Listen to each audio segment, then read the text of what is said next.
Hello, and a very warm welcome to this edition of the Ponsonby and Massie podcast. We're at that time of the year when there is endless speculation about what taxes the Chancellor will put up in the budget.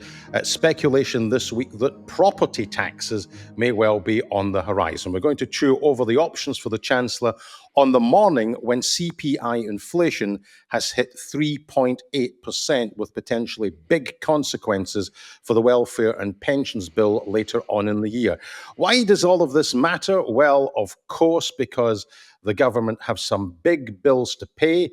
I already mentioned that pensions bill, and we're going to have the third state pension age review.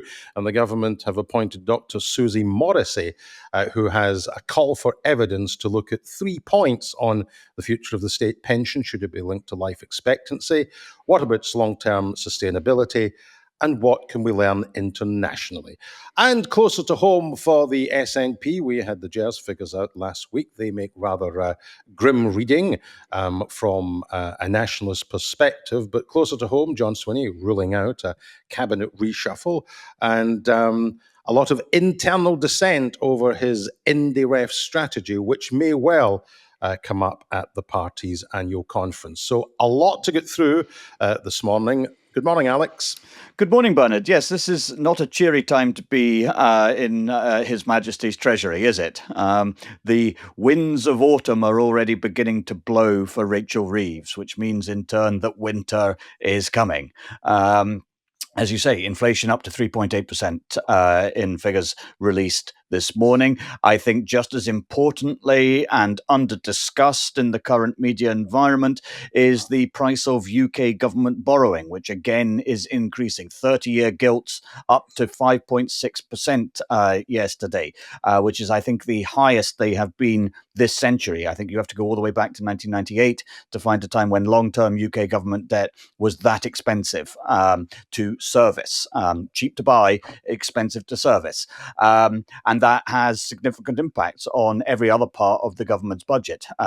It's fair to say, as Rachel Reeves and her defenders would say, that this is not a uniquely UK phenomenon. US gilts are also increasing at the moment. So Britain isn't necessarily completely out of step with other countries, but it remains the case that it is more expensive for this country to borrow than it is for peer countries.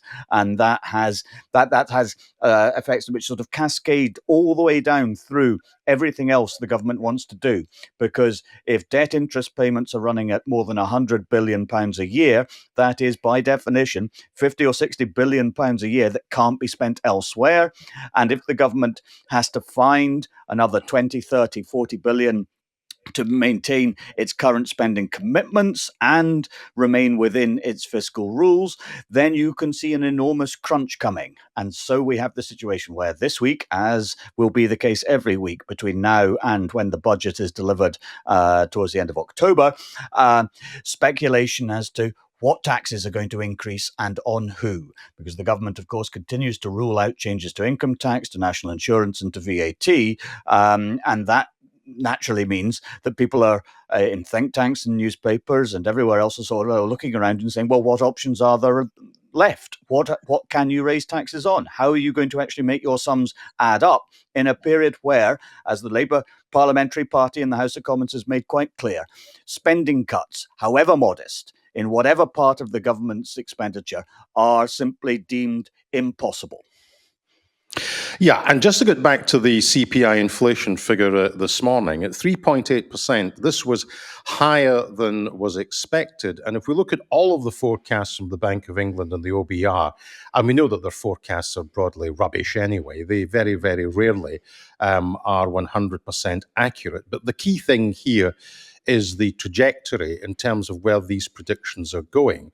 If it's 3.8% in July, the Bank of England were predicting that in September, CPI inflation was probably going to be around 4%. Well, this would suggest that it will be higher than 4%. And the reason why this is important for the Chancellor is that it is the CPI inflation figure in September, which is the baseline figure for uprating the state pension, or that aspect of the triple lock of the state pension, if the CPI inflation figure is the highest of the three, and of course for uprating a burgeoning benefits bill. So it further reduces her room for manoeuvre.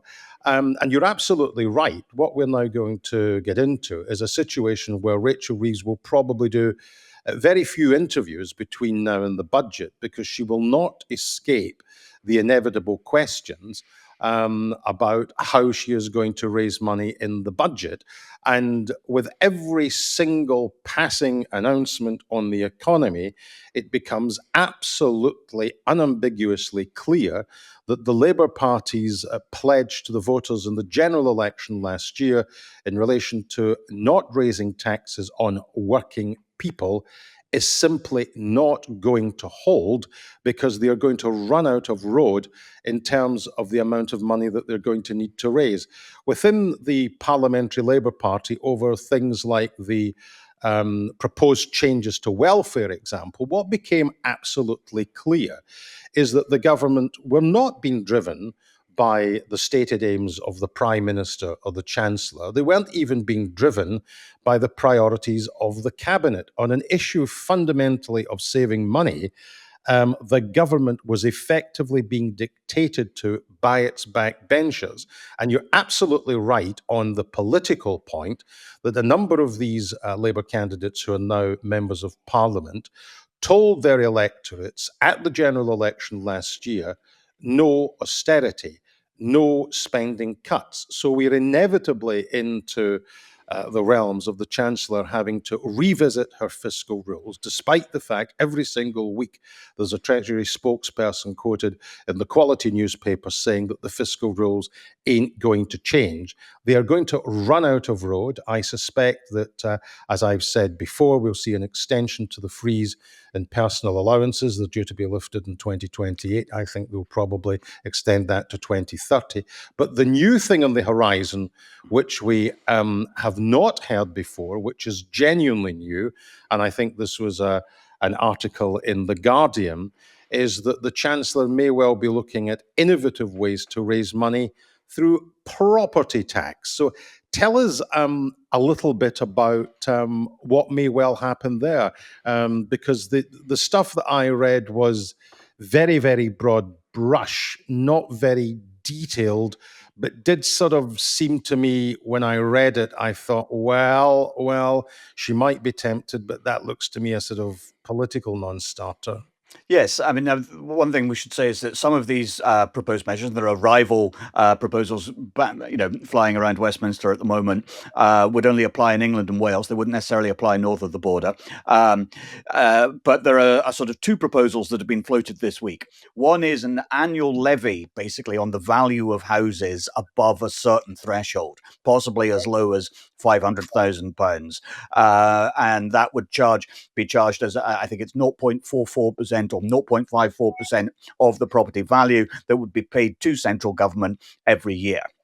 And you can see the appeal for this. And so, that would largely hit, in the main, people in London and the southeast of England, many of them living in those constituencies that continue to send Conservative MPs to Westminster. It wouldn't necessarily hit a huge number of Labour's core non-metropolitan vote. And so you could see why that's appealing. The other proposal floated in the Times today is that the government might impose capital gains tax on the sale of family homes, again, those above a certain threshold, which again could raise quite significant amounts of money, although it is worth pointing out, I think, that, again, no other major European country imposes capital gains tax on the sale of family homes in this manner.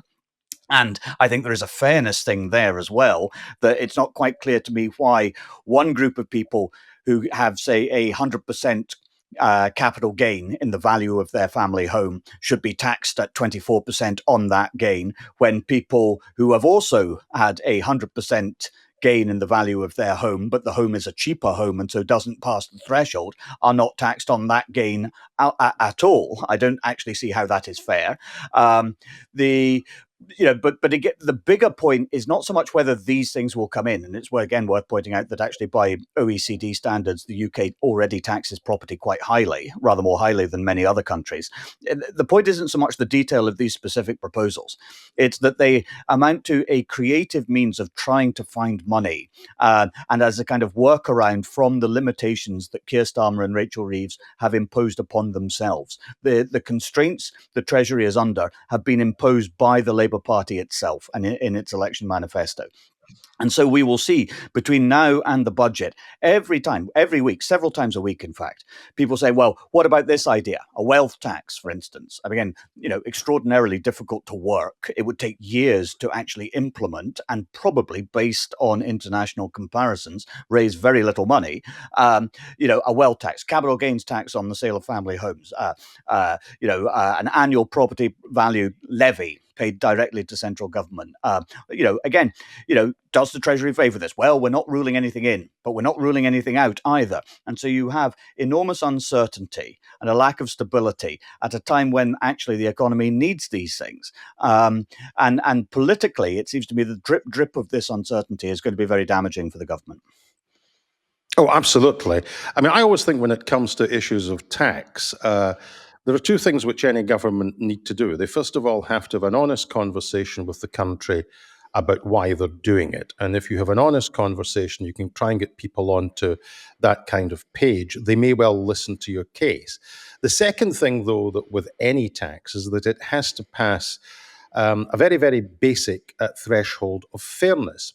And if people think that a tax is fair, they might not like paying it, but they may well accept that they can see where the government is going. The problem with these kind of property taxes which have been floated, and if you're talking about property which is over 500,000, you're right to say that it doesn't really affect Labour's base in many working class communities in large chunks of the country. But of course, in terms of its metropolitan base, I mean, I don't know specifically what the average house price in London is, but it must be around the £500,000 mark, or if it isn't, it's certainly getting there. And of course, of most of the boroughs in London, London is a Labour city, so this would be, in a sense, an attack on Labour's metropolitan vote. But you're right in the sense that the only reason that they are scrabbling around for this is because the taxes which would give them the biggest yield and the greatest room for manoeuvre are the ones which they have already ruled out increasing, which is why, sounding again like a parrot, there is no chance whatsoever that the Labour manifesto will see the end of this parliament in terms of the pledges it made at the general election. And therefore, the political management of what is fundamentally a financial issue would be much better done in this budget. If you're going to accept the political and short-term, perhaps electoral downside of breaking a manifesto commitment, and all governments or most governments break manifesto commitments, then they should do it in this budget, because if they run out of road and they do it in year 3, 4, or 5, that will then become a dominating issue at the next election. So yet again, we're into what I think is the hallmark of this government, which is that it sometimes puts on the agenda, we have to take tough decisions. And then what it does is that it resiles from those tough decisions, either because it changes its mind or it's forced to change their mind. And then, and this is the key thing, they badly handle the politics when they change their mind. And this, to me, again, has all the hallmarks of badly handling the politics of all of this. Yeah, and just to give your listeners an indication of some of the constraints that that the government faces, it is always very tempting to say, well, tax the rich, tax the wealthy. They have all the wealth, they should pay more of the tax. And, one understands why that appeals to a lot of people. Of course it does. But if you look at the figures, and here, these are UK figures, they're slightly different for Scotland. But, the top 1% of earners in the UK take home around 12% of income, and they pay 27% of income tax. The top 10% have around a third of income, and they pay almost 60% of income tax receipts. The top 50% have 75% of income, and they pay 90% of income tax. So the poorest 50% of taxpayer of working age adults in the UK contribute around 10% of income tax revenues. Now, I'm not suggesting that the very poorest should be taxed more heavily, but I think that those figures demonstrate how difficult it is to raise significant sums from a very small number of people at the top who are already, it has to be said, contributing a disproportionate share, a very progressive share of their wealth in terms of sustaining the income tax system anyway. And so it seems to me that if you are actually going to make big changes, then VAT is probably where you would do it best, and so on, because there are an awful lot of reliefs and inconsistencies within the VAT portfolio that you could smooth out, that would raise revenue in a way that wouldn't be targeting individuals or particular groups of people in ways that they might consider unfair. Yeah, I agree with you. If I was looking at one of the taxes which they've said they wouldn't raise, it would be VAT. Our producer Paul has very kindly sent me a text saying that the average property price across the London region is around £666,000, with a median of 513,000. For central London, expect a substantial premium, with averages of between 1.1 million and 1.65 million, depending on property type. And as of May, just to do the comparison with Scotland, as of May 2025, the average property price in Scotland stood at approximately £192,000. So those little statistics do tell a story of financial opportunity for the Chancellor, but also one of political risk, I would suggest, because a lot of the Labour metropolitan vote in London would not take to this too kindly. We should possibly at this point just move on to another big financial issue, but one which is slightly more for the future, which is that the third state pension age review, which Liz Kendall announced a couple of days ago, before they actually get to the formal review, Dr. Susie Morrissey is put out a call for evidence from interested parties, where she wants to hear from stakeholders on three issues. One, should the state pension age be linked to life expectancy? That is to say, that when the actuaries tell us that people are living longer, we simply slide the retirement age along to ensure that people get the same amount of time in retirement in terms of collecting the state pension age. Secondly, long-term sustainability of the state pension. I mean, at the moment, as a proportion of GDP, state pension, I think accounts for just under about 6%, but if nothing happens and the triple lock isn't tinkered with or abandoned altogether, then the projections are that that will go to somewhere around 7.5%, maybe even 8% in some projections. Doesn't sound a lot, but we're talking here over a lifetime of hundreds and hundreds of billions of pounds.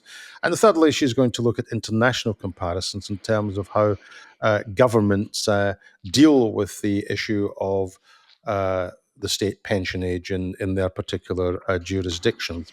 Just before I get you to comment on this, Alex, maybe just sort of one thing. I thought that we were already pretty well established that when life expectancy increased, there would be a slide, i.e. an increase in state pension age. What's slightly thrown a spanner in the works, and this was something which the last government dealt with, and indeed Labour have put on pause as well, is that just before COVID, there was some evidence from the actuaries that life expectancy was just tailing off.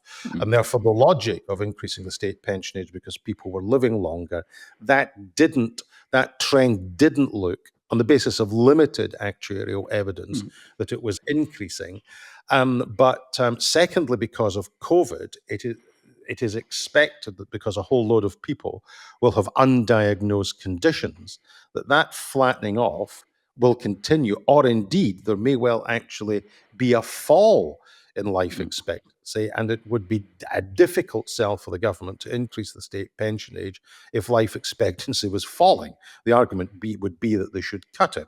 But I'll give you a prediction here and now in terms of these three questions. All of the stuff in terms of the actuarials will be a short-term COVID blip, and that may well stall the government from moving in the next 5 years or so, but it will eventually get back on track. And for people who are in the workplace at the moment, they can probably look towards a state pension age of about 70.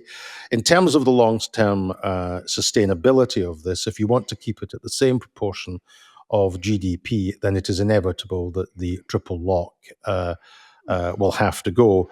And in relation to international comparisons, don't know much about pension systems abroad. They're all very, very different. So I'll wait to see where that go. But there's my predictions.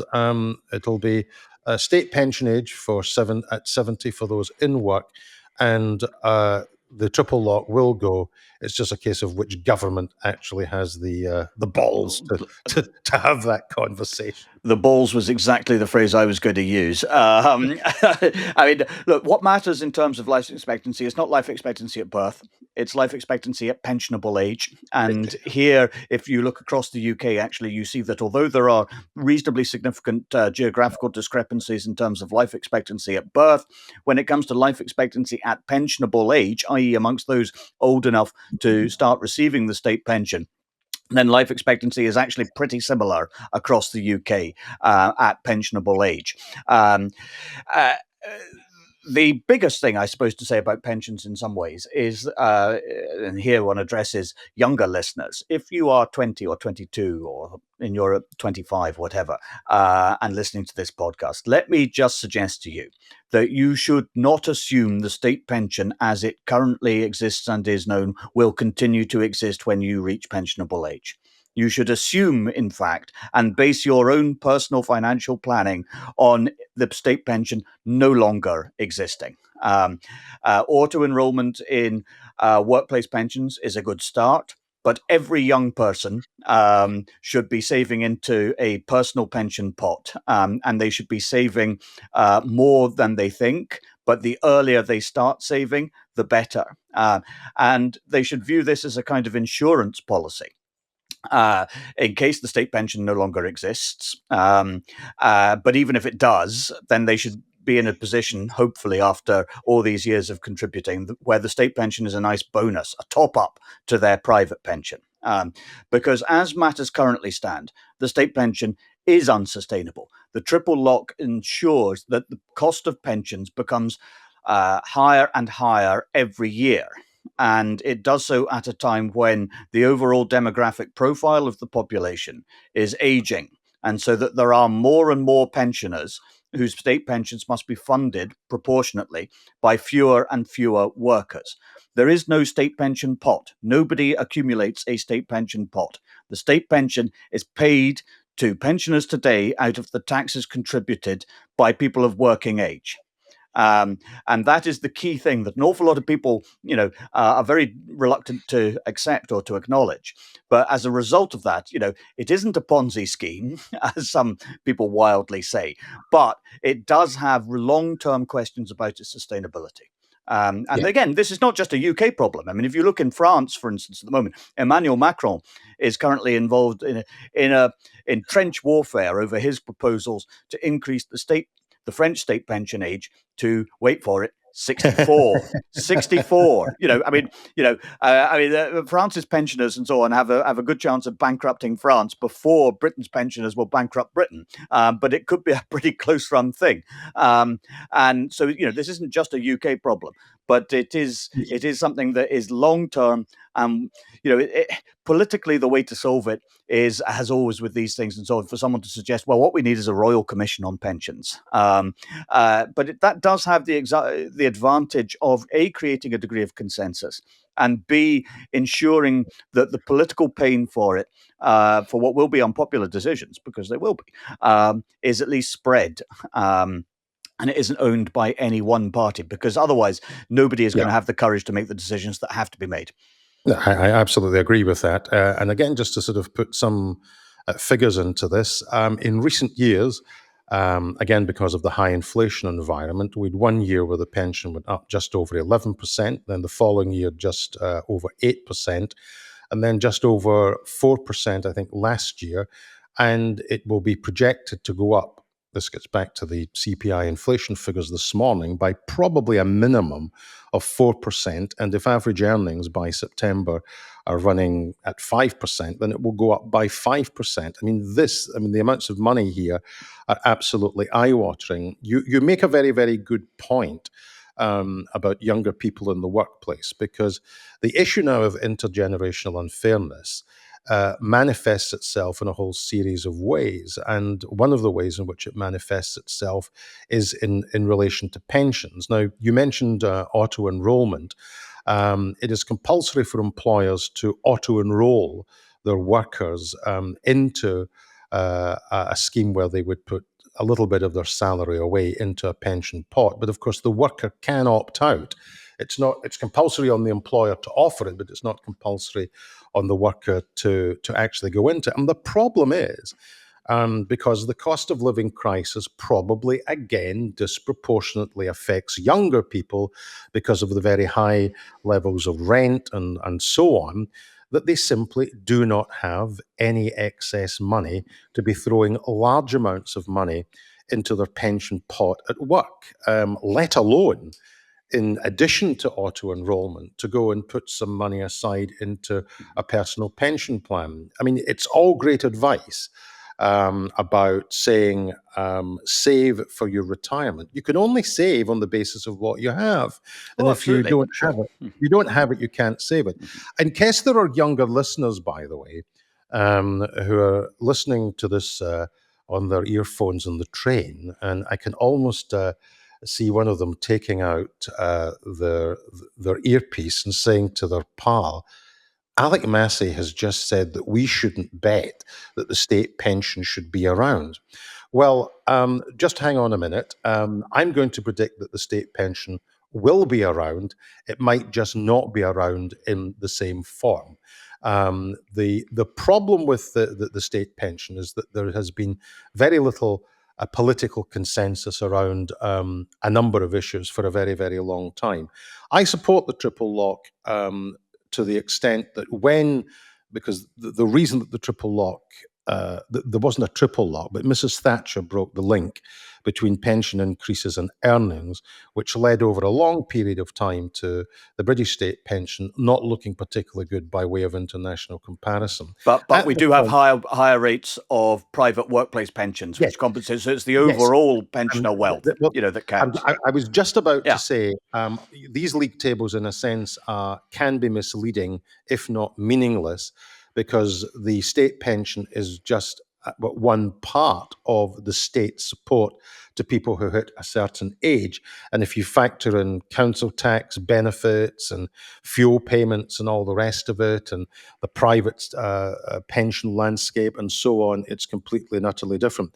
I believe that the state pension will always be there, but it may well undergo fundamental change, but it's always going to be at a subsistence level.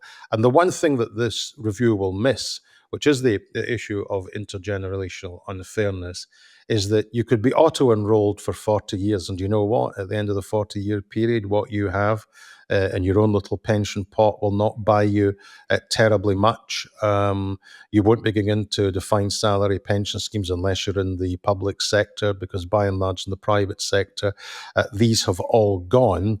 And there was a statistic that I looked at last week as part of that Tax Scotland review thing. The government put these figures out in terms of wealth disparity and inequality, that a quarter of people of working age are saving nothing at all. There's where the crisis is. That is where the crisis is. The crisis, in a sense, is not the age at which you get it. You will get it, and you will get it, I think, at a subsistence level. The issue is one of pensioner poverty, and that is workers who simply cannot afford to invest in their future because they don't have the money. There's the issue from my point of view. Well, gosh, this is a cheerful episode of the show, isn't it? We should move on. We should move on. Yes, move on to some light entertainment. Last week, a little bit lost in the brouhaha around the release of Nicola Sturgeon's memoirs, came the annual release of the Government Expenditure Revenue Scotland figures, the GERS figures. These were, once upon a time, considered by the SNP and Scottish Government ministers to be the gold standard projections for the starting point of life in an independent Scotland. Not necessarily how things would look in the medium to long term, but a clear picture of where we would start from. It's reasonable to conclude, I think, that around 2012, 13, 14, when SNP ministers were making these claims about GERS, which is produced by Scottish Government statisticians and economists, they are an official publication. SNP ministers used to be very happy to talk about GERS because for a few years after the 2008 financial crisis, Scotland's fiscal position relative to that of the UK in terms of Scotland's notional deficit and compared to the UK's actual deficit, Scotland's position was modestly better in those years. Bernard, that's no longer the case, is it? It's not. And if I was doing an interview with Shona Robertson, I suppose I would ask her a number of questions. Question number one, do you accept that the figures on identifiable public expenditure being higher in Scotland are correct?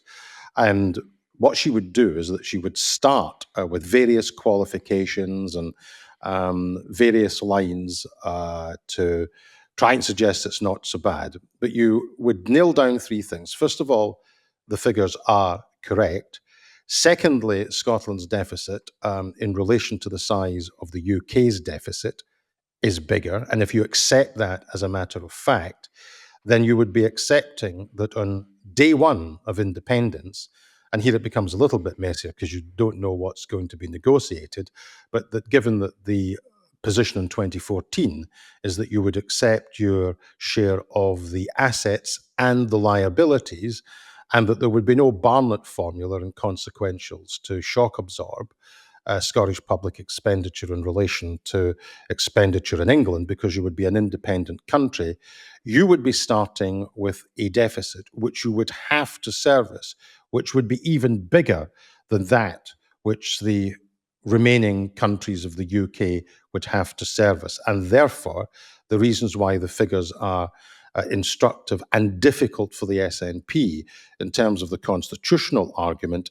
is that they demonstrate that on day one, you would either be borrowing, where a new country would have absolutely no credit history at all. So you would be borrowing probably at punitive levels of interest rates, or in order to sustain existing levels of expenditure, given that per head of population, it's over £2,500 per head for every man, woman, and child, you would be into big tax increases or the kind of public expenditure cuts which would make you a very unpopular government on day one. That's the reason why the figures are important. Absolutely. And, just to put some flesh on these bones, if you like, total tax revenue in Scotland last year was, again, according to the Scottish Government's own statistics, £91 billion. And total government expenditure in and for Scotland amounted to £117 billion. So that's a £26 billion gap.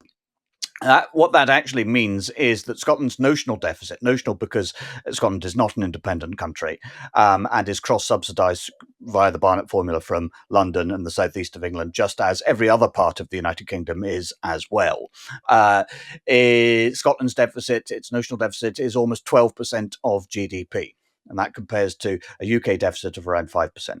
And it also means that public spending in and for Scotland amounts to 52% of Scottish GDP.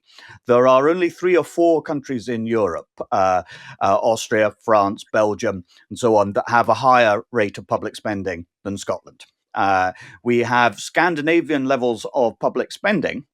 It is not immediately obvious to me that we have Scandinavian level outcomes in terms of what that taxpayer funded spending actually delivers. And that is, if you like, a policy problem for the Scottish government.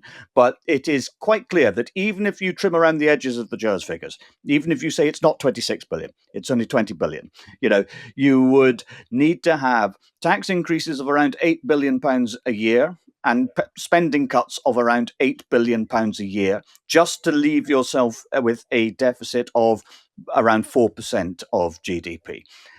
Now, those are cuts and spending cuts equivalent to the total amount of money spent on the NHS each year in Scotland.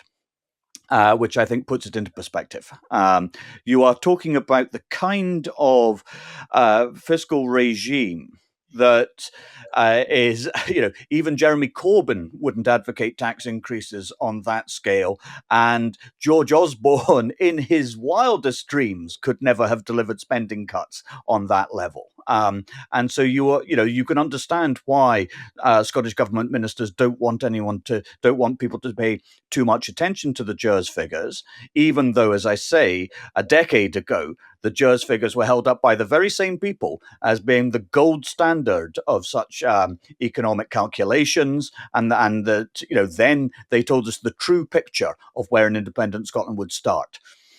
Of course, before you get there, you would have to have some vote for independence. Oh, well, yes. We're a long way off that, but just on that issue, of will there be a second vote? How do you get a second vote? What's the strategy for a second vote? Mr. Swinney, in a further refinement of the many refinements of Scottish government policy in terms of strategy towards a second vote, basically said what it's all about is just vote SNP at the election next year.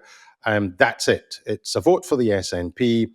Send 65 plus SNP MSPs to Holyrood, and we get the show on the road. Well, that, of course, was greeted with a whole series of derision by others in the independence movement, particularly the Greens, and by Alapa. And it is a sort of, I would suggest, a slightly odd strategy in that, if one accepts and this is the SNP's argument for this, if the SNP say that what matters most in terms of the constitutional future of the country is the sovereignty of the people in terms of moving the dial on independence, well, the sovereignty of the people includes people who vote for the SNP, and it includes people who vote for other political parties. And in relation to the independence argument, it also includes people that would vote Green and those who would vote for Alapa, or those who are independents who believe in independence. But it appears, and it's an odd argument, I have to say, for a nationalist to make, that the only sovereignty that counts is the sovereignty of the SNP voter, not of any other kind of voter. And I think that's why within the broader Yes movement, there's a lot of kickback on this. But there's also, as the Herald reported the other day, perhaps as many as a quarter of SNP branches have submitted motions for debate at the annual conference, which want to open up a debate on whether or not this is the right way forward. And surprise, the party establishment do not wish to open up such a debate. Why? Because it will lay bare the fact that there are people from within the SNP who believe that this is not the correct way forward to advance the independence cause.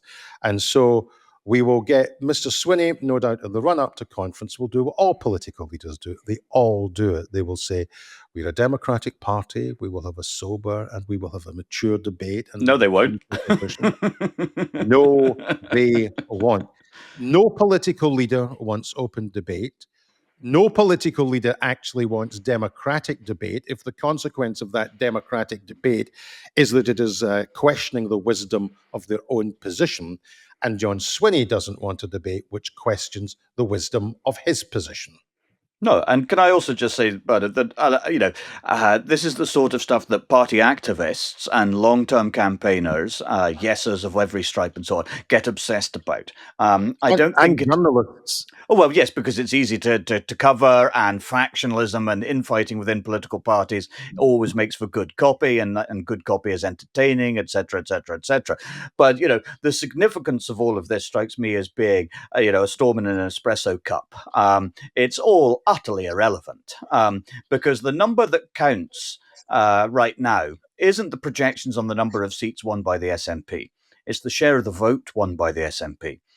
The SNP could win 65 seats next year, but if it does so on 35, 37% of the vote, that isn't a mandate for anything. And no prime minister of any party in London is going to be persuaded that is a mandate. And the vast majority of the people who don't vote for the SNP are not going to be persuaded that that's a mandate for another referendum either. And so John Swinney and the SNP's first goal has to be, it seems to be, to get support for the SNP back above 40% of the vote, and ideally as close to 50% as possible. Only then can you begin to claim the kind of moral mandate that they would like. But for as long as the SNP is trundling along at around a third of the vote and so on, all these discussions of constitutional strategy and so on strike me as being utterly irrelevant.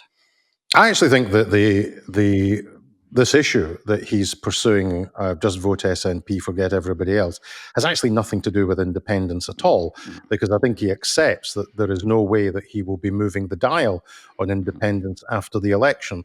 If you remember, at several elections ago, the slogan, I think, was both votes SNP, both the constituency vote and the list vote, you should be voting SNP. I actually think that, as I say, this has nothing to do with independence at all.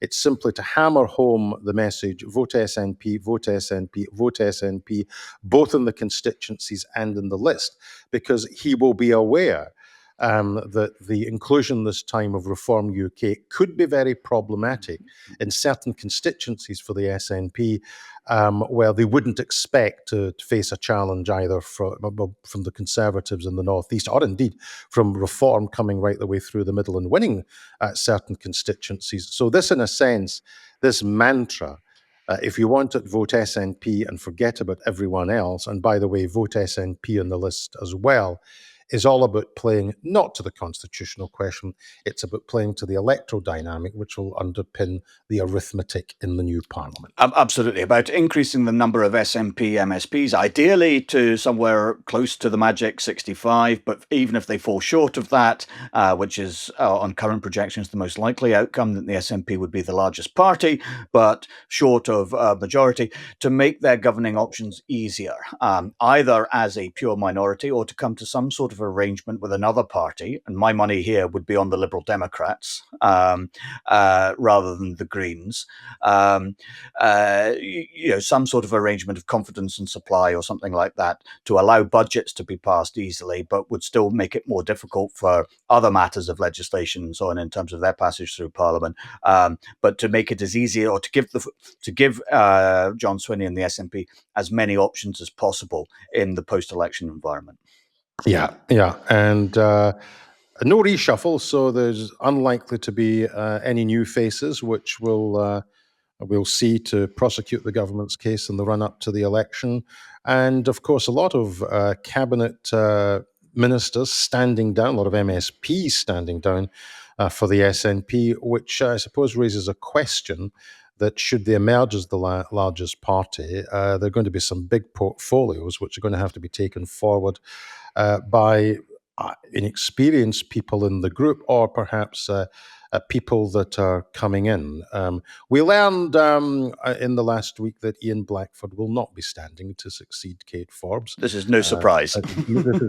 Actually, I read Ian's very, very long letter of explanation on social media, and I have to say, it was an awful lot of words which could have been summed up Holyrood, no.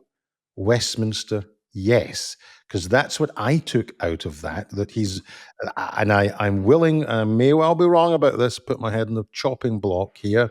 I wouldn't rule out Ian Blackford standing again for the Westminster Parliament. But I think they may well have to look, if they are the largest party after the next election, and who knows, to some new faces which are coming in, or some old faces who will be new faces to Holyrood. They've got people like, well, in this part of the world, David Linden, Alison Thewlis, Alan Smith, who will come in. So perhaps some old Westminster hands to help them along, should they win. But that's far, far from being certain. Yeah, absolutely. I mean, to the list of names that you've added there, I think Alison Thewlis is the most interesting in terms of her long-term ambitions. But you could add Stephen Gethens, who's going to be standing in Dundee, and one has to assume that the SNP are not going to lose seat in Dundee. And of course, Stephen Flynn, who's standing up in Aberdeenshire and Kincardine, North Kincardine, and everybody is fully aware of his own longer-term ambitions. And one of the interesting things that we're going to see, not in advance of the election, now that the First Minister has ruled out a reshuffle, but you have Kate Forbes, who is Deputy First Minister and the Economy Secretary, standing down. You have Shona Robertson, who's the Finance Secretary, standing down. So those are two very senior portfolios, or two senior positions that have to be filled. And the question of who, assuming he's in a position to do so, John Swinney chooses to be Deputy First Minister, will be a leading indication, obviously, or be taken as a leading indication as to who he currently favours in terms of the question of the long-term succession, who eventually will replace John Swinney as leader of the SNP. This is not a discussion that the SNP leadership wants to have right now. There is no vacancy. There is no imminent sign of a vacancy, etc., etc., etc. Mr. Swinney insists that he has several years of his race left to run, but nevertheless, the departure of his deputy, and somebody who was seen, at least by some people, as a plausible successor, obviously in some ways invites fresh levels of speculation as to who that successor might be. And this is not a situation that John Swinney might like, but it's not one he can avoid. And although this will bubble away in the months before the election, but it will become ever more pertinent with every passing month after the election. Yeah, indeed. We're standing at 47 minutes. So we'll talk about this some other time, I know. But some other time. But I suspect he will not want Flynn as a deputy. Alison Thewlis, perhaps someone sort of bland and competent. That would perhaps point to Gethens. I don't know. That would be replacing, of course, Kate Forbes. And just on that one final thing, dear.